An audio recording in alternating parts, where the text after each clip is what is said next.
আজকে যাচ্ছি আমার ছোট ননদিনীর বাড়িতে।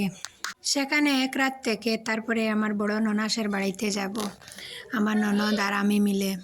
আসসালামু আলাইকুম, সবাই কেমন আছেন? আশা করছি আল্লাহর রহমতে সবাই ভালো আছেন। আলহামদুলিল্লাহ, আমরাও অনেক অনেক ভালো আছি।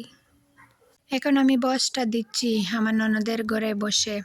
তো এসেছিলাম কালকে বিকেলবেলা, আমি আর আমার মেয়ে ছেলেকে তার নানু বাড়িতে, তার নানুর কাছে দিয়ে এসেছি।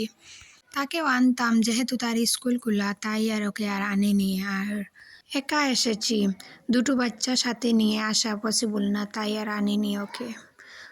আর সেও বলছে কদিন ধরে তার নানু বাড়িতে যাবে, তো ভাবলাম এখন দিয়ে আসি তার নানুর কাছে তাকে, আর সেখানে খুব ভালো থাকবে সে। তো আস্তে আস্তে হাতে মোবাইল ছিল, তো ভিডিও ক্লিপ নিয়ে নিলাম। আসার পর চা শরবত এই সেই খেলাম। তারপরে বাচ্চারা টিভি দেখবে বলছে, তো তাদেরকে অর্ধেক বয়স দিয়ে ভাত খেতে চলে গিয়েছিলাম, তো ভাত খাওয়ার জন্য ডাকছিল, তাই ভাত খেয়ে এসে তারপরে আবার বয়সটা শুরু করে দিচ্ছি। বাচ্চারা দেখো একসাথে হয়েছে, সবাই কি খুশি তারা, তাদের মামাতো বোনকে পেয়েছে। আমার ননদের হচ্ছে 5টা ছেলে মেয়ে, ছেলে 1জন আর মেয়ে 5জন।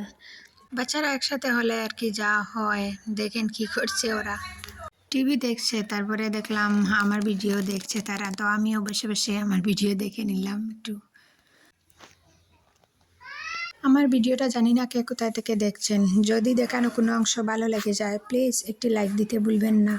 আর আপনি যদি আমার চ্যানেলে নতুন হয়ে থাকেন, আপনি চাইলে আমার চ্যানেলটাকে সাবস্ক্রাইব করে নিতে পারেন। আর ফেসবুক থেকে দেখে থাকলে ফলো দিয়ে দেবেন। আপনি যদি এই কাজটি অলরেডি করে থাকেন, আপনাকে অসংখ্য ধন্যবাদ। বাচ্চাদের সাথে কিছুক্ষণ টিভি দেখে তারপরে আমার ননদ একটা ব্রয়লার মুরগি কিনে আনলেন। আমার ননদের হাজব্যান্ড নেই, মানে প্রথম হাজব্যান্ড মারা গিয়েছেন, তারপরে তার দেওরের সাথে তার বিয়ে হয়েছে। আমার বয়সের মাঝখানে বাচ্চাদের চিল্লাচিল্লি শুনতে পারছেন, এই চিল্লাচিল্লিটা একটু ইগনোর করে নেবেন। তার এখন যে দেওরের সাথে বিয়ে হয়েছে তার ছেলে হচ্ছে 1জন, আর আগের যে বিয়ে হয়েছিল তার মেয়ে 4জন ছিল। সব মিলিয়ে হচ্ছে ছেলে 1জন আর মেয়ে 5জন। তার কাহিনী মানে প্রচুর লম্বা কাহিনী, তার কাহিনী যদি বলি বলতে বলতে আর কি শেষ হবে না।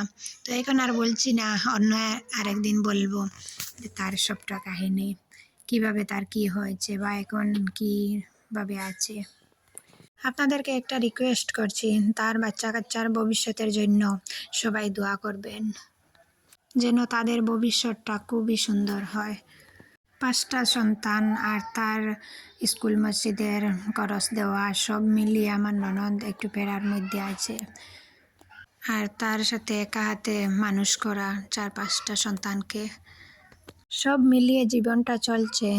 জীবন তো চলে যায়, তবে খারাপ ভালো মুহূর্তগুলো মনে থেকে যায়।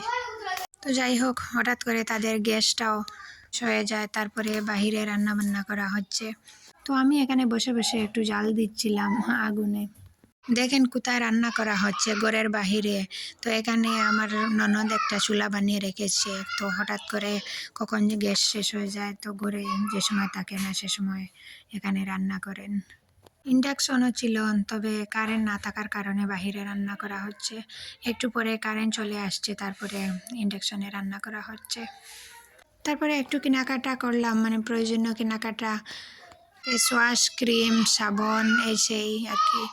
একটু বেশি করেই করছি যাতে অনেক দিন চলে যায়। এখনো পর্যন্ত এখানে আছি, তবে একটু পরে আমার ননাসের বাসায় চলে যাব।